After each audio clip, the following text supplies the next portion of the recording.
ముందు వీడియోలో chest dot width ని కరువు తీసుకోవడానికి దీన్ని 3 పార్ట్స్ గా డివైడ్ చేసుకోవాలి అని చెప్పాను కదా. సో టేప్ ని ఇలా పెట్టి హాఫ్ కి ఫోల్డ్ చేసి ఒక డాట్ పెట్టుకోండి.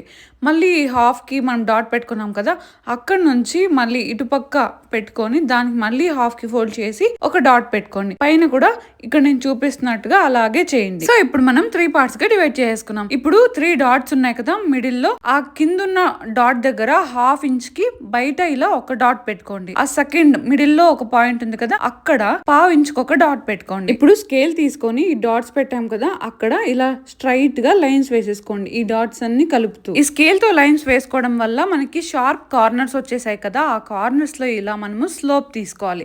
జస్ట్ స్మూత్ గా ఇలా నేను తీసాను కదా పైన కింద, అలా తీసేసుకున్న తర్వాత ఇప్పుడు ఆర్మ్ హోల్ డాట్ అనేది పెట్టుకోవాలి. ఇప్పుడు ఆర్మ్ హోల్ డాట్ పెట్టుకునేకి ఈ చార్ట్ ఒకసారి చూడండి. మనము 34 సైజ్ కి ఆర్మ్ హోల్ డాట్ ఎంత ఇచ్చాము, 1.25 అంటే 1 పావు.